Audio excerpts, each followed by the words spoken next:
Sénat.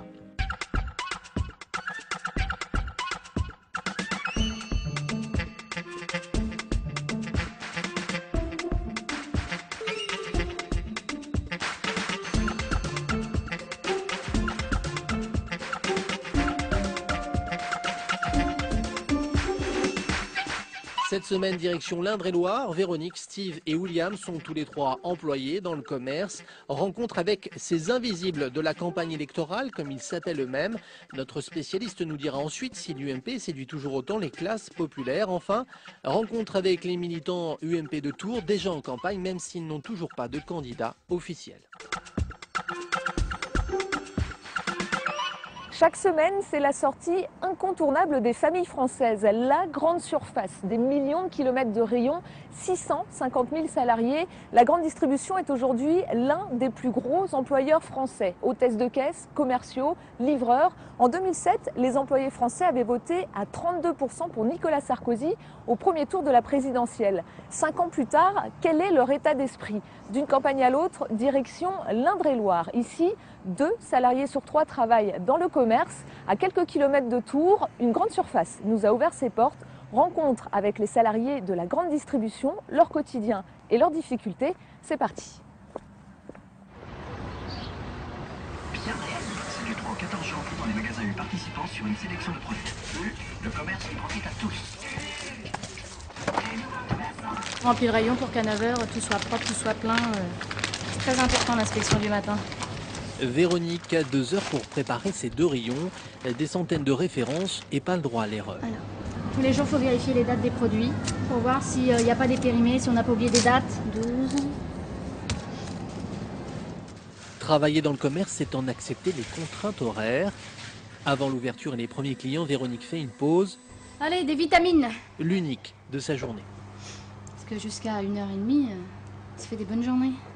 On a 3 minutes par heure, donc on n'est pas non plus à chronométrer, mais on n'est pas toujours parti tous les 3-4 matins en pause, quoi. Pour Steve, la pause, ce sera plus tard. Avant 11h, il doit passer ses commandes, déballer les cartons, aligner les boîtes de conserve. Une journée ordinaire de 8 heures, coupée en deux. Commandé de ça. Le vendredi, je viens à 7h, je finis à 13h l'après-midi, le midi. Je reprends à 16h et je finis à 20h. Surtout l'amplitude, quoi. 7h, 20h, ça fait des grosses journées. À 1 000 € par mois, Steve, 22 ans, rêvait d'une autre vie. Mais après 2 ans de chômage, il n'avait pas d'autre choix. Bonjour monsieur. Bonjour. J'avais fait des études de dessinateur, c'était donc pour être derrière un ordinateur, faire de la conception, etc. Alors 70 € et 8 centimes, s'il vous plaît. J'ai fait des études pour justement pas faire ce genre de métier. Je me voyais pas être dans la grande distribution. J'espère que c'est une étape, oui, c'est en attendant autre chose. Mais à tout prendre, l'ambiance dans ce magasin de proximité est plutôt meilleure qu'ailleurs. William, lui, est vendeur d'ameublement depuis 21 ans dans la même enseigne. Bonjour. Ses journées terminées, il file chez lui. Ses soirées sont sacrées. C'est le meilleur moment de la journée. Comme William, Stéphanie travaille Bonjour, aussi Lola. dans le commerce et les week-ends ne sont jamais passés en famille. Samedi, c'est notre grosse journée commerciale, donc déjà, il n'y a pas de jour de congé cette journée-là. Et puis le lundi, tout le monde ne peut pas l'avoir, bien entendu, sur une équipe. Donc toute notre famille n'est pas forcément dans la région, donc les gens se retrouvent, mais nous, non. À première vue, le couple ne manque de rien. Ils sont logés en HLM, mais avec 2 400 € par mois, on compte surtout un quotidien sans excès. On est quand même très attentif sur nos achats, c'est vrai, c'est-à-dire que maintenant on a changé notre mode d'achat, c'est-à-dire on a aussi les tickets resto, donc par rapport aux tickets resto, des fois ça nous permet d'acheter de la viande. C'est vrai qu'on compte, c'est-à-dire qu'on ne peut pas avoir d'écart. Enfin, après, je pense qu'on n'est pas les plus malheureux, on a du travail. Voilà. Des horaires éclatés, des rémunérations basses, peu ou pas d'évolution de carrière. À 30 ans, Stéphanie ne pense qu'à une chose, à son mariage, l'été prochain, et sa robe de mariée qu'elle n'achètera pas en solde. On se retrouve avec Véronique et William pour quelques mots de politique. Véronique, William, la politique, c'est quelque chose auquel vous vous intéressez de près? Non, pas de près, mais je m'y intéresse quand même.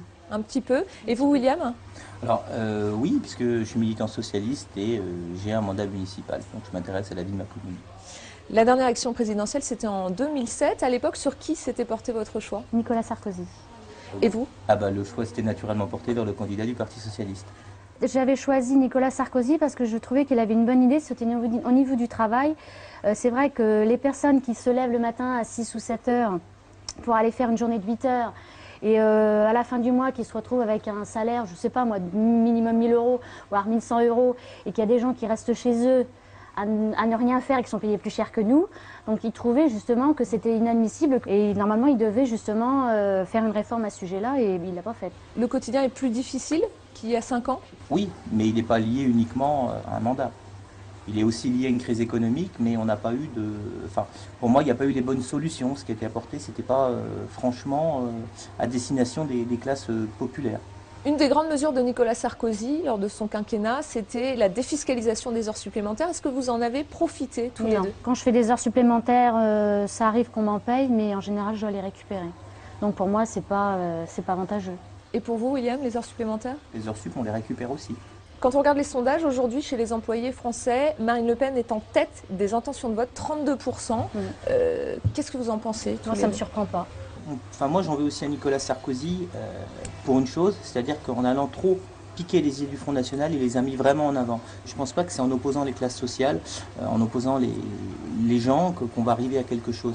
Parce qu'on est quand même beaucoup sur une politique d'exclusion, pour moi, et c'est pas parce que, ça me fait penser à une autre période de l'histoire, c'est pas parce qu'on va stigmatiser une partie de la population que ça va aller mieux pour les autres. C'est-à-dire que c'est pas parce qu'on oppose les pauvres et les plus pauvres, quoi. Oui, mais je pense que maintenant, les Français, pour eux, ils se disent peut-être que la solution, c'est le Front National, peut-être que grâce à eux, on va ressortir la tête de l'eau. Est-ce qu'aujourd'hui, vous savez déjà pour qui vous allez voter au mois d'avril prochain? Non, je ne sais pas.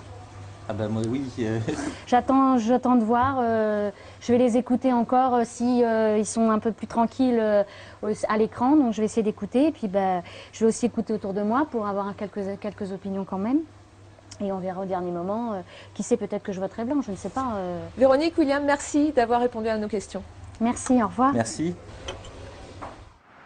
En 2007, les employés français avaient voté à 32% pour Nicolas Sarkozy au premier tour de la présidentielle. Conditions de travail dégradées, pouvoir d'achat en baisse. Ces employés pourraient bien cette fois-ci changer leur fusil d'épaule. Comment voteront-ils au mois d'avril prochain? Élément de réponse avec notre partenaire Daris Interactive, Jean-Daniel Lévy.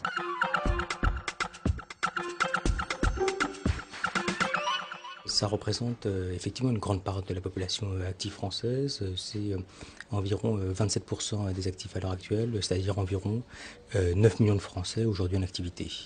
Ils avaient voté Nicolas Sarkozy à hauteur de 32%. On se rappelle que Nicolas Sarkozy avait réalisé 31% du vote de l'ensemble des Français. Donc vous voyez, c'est relativement proche. Aujourd'hui, la promesse de travailler plus pour gagner plus n'a pas été remplie à leurs yeux. Et donc, il y a une très forte désaffection. Et donc, cette désaffection se manifeste à travers un double comportement électoral. Dans un premier temps, et ce de manière assez nette, un vote qui est un vote un peu plus traditionnel, c'est-à-dire vote vers la gauche, et le représentant de la gauche étant aujourd'hui François Hollande. La nouveauté, c'est qu'il y a aujourd'hui, de la part de Marine Le Pen, sa capacité à pouvoir remonter un petit peu dans les classes sociales. Ce n'est pas uniquement les ouvriers, mais également les employés, voire les employés un peu qualifiés, qui aujourd'hui déclarent qu'ils sont susceptibles de voter en faveur de Marine Le Pen.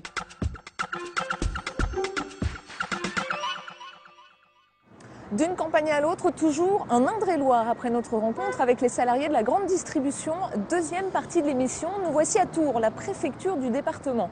À quelques semaines de la prochaine élection présidentielle, l'UMP n'a toujours pas de candidat officiel, mais est déjà en campagne. Et ici, les militants tentent d'innover pour attirer de nouveaux sympathisants. Mesdemoiselles, est-ce que vous êtes intéressée par le programme de l'UMP? Ceci n'est pas un programme, mais un projet. Dans les mains des militants UMP ce matin-là, en gare de Tours, une synthèse des 3 dernières conventions du parti, une manière d'occuper le terrain avant la déclaration officielle du candidat. Ah non, merci. Oui, je vais vous le prendre. Pendant que les journaux gratuits partent comme des petits pains, On fait un échange de bons procédés? le magazine de l'UMP a lui un peu plus de mal à trouver preneur. Ah alors non. Non. Ah non, vraiment pas. Je pense pas que ça soit une position de recul par rapport à l'UMP. En fait, il y en a certains oui, d'autres non. C'est juste qu'ils ne sont pas intéressés de lire un projet en totalité en fait. Ça va bien marcher. 2 heures plus tard, 200 projets distribués, les militants se congratulent, satisfaits que Nicolas Sarkozy remonte dans les sondages depuis le mois de décembre. À leur côté, Guillaume Pelletier, figure locale et membre de la cellule Riposte de l'Elysée, il est venu sonder d'état d'esprit sur le terrain pour faire remonter l'info jusqu'à Paris. Sur le nucléaire, ils en parlent parce que ça aussi c'était une folie. On en parle, mais c'est vrai que maintenant il y a des choses qui sont revenues, la sécurité et l'emploi. Maintenant c'est vrai que ces thèmes-là reprennent un peu leur... C'est intéressant toujours de faire des remontées de terrain parce que pour anticiper un certain nombre de problématiques, c'est vrai qu'on est plusieurs à sentir que la question de la sécurité redevient une des préoccupations. Puis à nous aussi de savoir imposer des thèmes. Les amis, merci beaucoup. On se voit. Une campagne en 2 temps pour toucher ceux qui travaillent. Le soir même, le QG de l'UMP accueille son deuxième After Work. Alors le terme, pardon, j'ai pas forcément l'accent anglais. After Work, ou comment dynamiser la traditionnelle réunion de militants. Un verre de vin, un peu de charcuterie. Programme en main, Fabrice a invité ce soir-là quelques collègues pas encore totalement séduits par l'UMP. D'être de droite, ça donne pas des boutons. Les autres n'ont pas l'apanage du cœur, enfin il y a toutes ces choses auxquelles on répond. Et puis c'est de dire aussi que je suis de droite et là j'en ai pas peur. En face, Didier, venu avec l'espoir de débattre du fond, est un peu déçu. Là c'est un premier échange, un peu superficiel me semble-t-il. Je préférerais peut-être travailler à plusieurs sur des sujets bien précis. Un peu plus loin dans la salle, on prépare activement la prochaine venue de Nicolas Sarkozy dans le département. C'est simple, parce que moi je viens de Vendôme, donc mon père m'emmène en boîte, il faut que je puisse revenir de Tours à Vendôme. Et si on se dit perpétuellement en campagne, on ne mélange pas les comptes. Le quart, en fait, il va être complètement financé par nos jeunes. Enfin, tout le monde va payer sa place, donc c'est pas du tout... Non, là, on n'a aucun compte de campagne pour l'instant. Une campagne sans compte de campagne, ni candidat officiel. Avant d'entrer dans le vif du sujet, les militants UMP tourangeaux devront sans doute attendre encore quelques semaines. On se retrouve avec Marie-France Beaufils, sénatrice maire de Saint-Pierre-des-Corps, à proximité de Tours. Nous sommes dans la gare de Saint-Pierre-des-Corps, symbole de cette ville cheminote. Marie-France, bonjour. Bonjour. Alors, on vient de le voir dans le reportage, les militants UMP sont déjà en campagne. Ils n'ont toujours pas de candidat, mais ils ont, disent-ils, un président qui sait bien faire face à la crise. Ils ont surtout un président qui est un vrai candidat. Je pense que quand on voit, y compris qu'aujourd'hui, on nous annonce... que le président va nous proposer au Sénat de discuter de la taxe sur les transactions financières, alors que nous l'avons voté au Sénat avec sa nouvelle majorité en décembre, et que la majorité UMP à l'Assemblée nationale nous l'a ensuite annulé au moment du dernier vote. On voit bien que la campagne électorale est complètement partie et que le président ne joue plus le rôle de président, mais bien...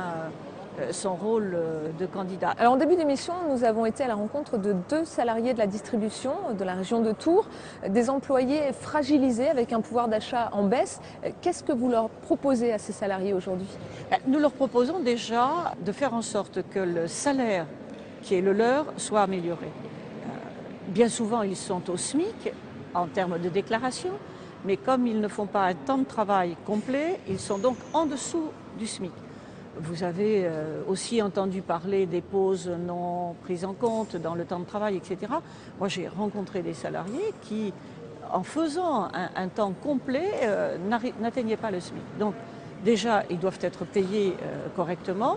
Mais nous, globalement, pour l'ensemble des salariés payés au SMIC, nous proposons une revalorisation du SMIC parce qu'aujourd'hui, on a vraiment besoin de remettre à niveau. Le coût d'un loyer pour n'importe quelle personne, c'est au minimum 30% de son salaire. On monte bien souvent à 40%. Donc il faut monter et 1 600 € ne serait pas de trop pour leur permettre de vivre mieux. Alors justement, ces employés, on aurait pu se dire qu'ils se seraient tournés vers le Parti communiste. Eh bien, ce n'est pas le cas. Ils se tournent aujourd'hui vers Marine Le Pen. Ça vous dit quoi? Bien, je pense que Marine Le Pen, quand vous lui parlez du SMIC, sa proposition dans son programme, c'est la suppression du SMIC. Donc, quand elle dit vouloir défendre ceux que l'on n'entend pas aujourd'hui, elle fait l'inverse dans son programme. Marie-France Beaufils, merci d'avoir répondu à nos questions. Merci, et puis n'hésitez pas à revenir nous voir en Touraine.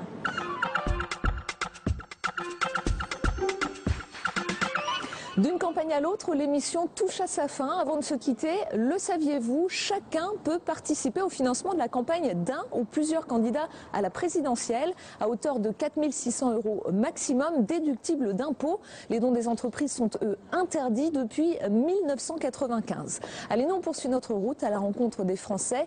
Rendez-vous très bientôt dans un nouveau département. On reste en contact sur notre compte Twitter. Et d'ici là, prenez parti sans a priori.